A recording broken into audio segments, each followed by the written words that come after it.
땡이 약골, 면역력은 타고난다인데요. 제가 평생 제가 약골이잖아요. 타고났다. 부모님 말 가끔씩 원망하고 그랬는데 이거 맞는 건지 궁금합니다. OX판 좀 들어주세요, 교수님. 이거 O라고 하나, 봐야죠. 둘, 셋. X예요? X예요? 타고나는 게 아니에요? 네, 우리가 신생아가 태어나게 되면요, 자기 면역 체계가 잘 발달돼 있지 않기 때문에 이제 어머니의 면역력을 갖고 이렇게 자기를 보호하게 됩니다. 그러고 나서는 자기 면역 체계를 잘 발달시켜야 됩니다. 네. 이것이 나중에 성인이 됐을 때 면역력하고 직결되거든요. 그렇기 때문에 면역력이라고 하는 거는 그 타고난 거라기보다는 환경이 굉장히 중요합니다. 그래서 신생아 때 이렇게 수유를 잘 해주고 이유식을 잘 먹이면은 그러면 장내 미생물이 이렇게 유익균, 유산균 같은 것이 많아져가지고요. 면역력이 굉장히 잘 이루어지고 그렇지가 않고 항생제를 너무 남용하게 되면은 그리고 스트레스를 받거나 식사가 건강치 못할 때는 이렇게 장내 미생물이 유익균이 잘 자라지를 못하기 때문에요. 면역이 잘 발달되지 못하는 것입니다. 그래서 환경하고 식사하고 스트레스하고 밀접한 그런 관계가 있죠. 그러니까 지금부터라도 노력하면 좋아지는 거예요. 얼마든지. 열심히 해보겠습니다. 자, 두 번째, 이것이 궁금하다. 두 번째, 이런 내용입니다. 감기는 면역력을 키워주는 고마운 손님이다. 이거 좀 어려워요. 예, 요거 X일까요, O일까요? 옵니다. 옵니다. 예.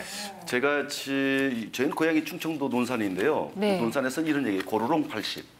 골골 80. 그 얘기는 이제 100세 시대니까 골골 백수 이렇게 얘기할 것 같은데요. 사실 감기를 달고 사시는 분들이 있죠. 그러니까 뭐 골골 하시면서도 근데 이런 분들이 그냥 오래오래 길게 사신다는 얘기 있잖아요. 근데 반대로 지금 감기 한번 안 걸리고 건강하고 씩씩하신 분들이 어느 날 갑자기 훅 하니 가신단 말이죠.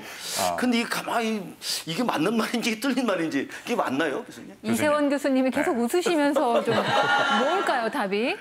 네, 저는 그 OX 어느 쪽도 선택하지 않고요. 양쪽 다 말씀을 드리겠습니다. 일단 질문이 조금 애매한 면은 있고요. 고마운 손님이라는 게 조금 마음에 걸려서 어느 쪽도 들지를 못했습니다.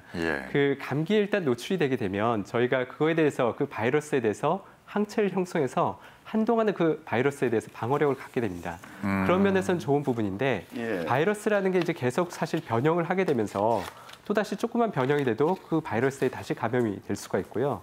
또 감기가 그냥 가볍게 지나가면 다행인데 감기를 심하게 앓아서 2차적으로 이어지는 폐렴까지 앓게 되면 사실 체력 저하가 돼서 또 다른 면역력 저하의 원인이 되기 때문에 이게 반드시 고마운 손님이다 이렇게 얘기하기는 어려울 것 같습니다. 네. 그거 좀 애매하네요. 그러니까요. 이렇게 고마움만 이렇게 살짝 지우면 가끔 맞기도 한다. 이렇게 해도 되겠어요. 그냥 손님이다. 네. 손님이다. 세 번째 세 볼까요? 번째 볼게요. 제가 이거 많이 들어요, 어르신들한테. 너무 깔끔해도 면역력 떨어진다고. 적당히 아이는 좀 더럽게 키우라는 말도 있어요. 너무 깔끔하게 해가지고 뭐 그렇다는 얘기 하시는데 이거 정말 궁금하네요. 저도 정답은요, 이렇게 가운데 세모를 들고 싶은데요. 그래요? 이것도 애매한 부분이 있어요. 실제로 그 감염의 경험이 너무 극히 적은 경우에는 이 항체를 형성할 수 있는 기회가 상대적으로 적어서 이론적으로는 아예 근거가 없는 속설은 아니긴 한데요. 사실은 또 감염성 질환의 최선의 예방 방법은 바로 손 씻기거든요. 그래서 이렇게 손을 씻는 것까지 하지 말라는 뜻은 아니기 때문에 오해를 안 하셨으면 좋겠고요.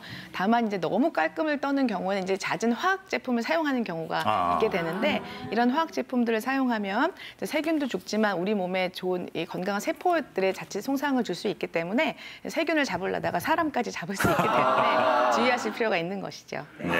근데 교수님, 우리가 때를 밀잖아요. 저도 이런 말을 들은 경우가 있어요. 경험이 있는데 때를 막 빡빡 밀어대. 그 개운하고 시원하다고. 근데 심지어는 어떤 분들은 코털이 그냥 답답하고 뭐 찝찝하다가지고 싹을 다 뽑는 분도 있어. 싹을 다 뽑아버린단 말이죠. 근데 이걸 어떤 분이 그러는데 면역력이 떨어지는 일이니까 조심하라고 하던데 그게 맞나요? 네, 그거는 근거가 확실히 있는 말씀이세요. 그래서 우리가 이렇게 때를 빡빡 밀 때 나오는 게 피부의 각질과 피지층이 떨어져 나가는 거거든요. 이 피지와 각질질이 하는 역할이요. 마치 그 철조망처럼요. 외부에서 침입하는 그런 균들을 1차적으로 막아주는 방어선 역할을 하고 있는 것인데 이렇게 때를 밀면서 이 피지와 각질이 떨어져 나가면 그냥 철조망을 이렇게 걷어버리는 것과 같은 거죠. 또 코톨의 부분은 코톨은 천연 필터의 역할을 해서 숨을 쉴 때 바이러스나 세균을 걸러주는 기능을 하고 있는데 코톨을 지나치게 너무 많이 제거를 하게 되면은 이런 세균과 바이러스를 잡는 기능이 떨어지기 때문에 주의하실 필요가 있습니다.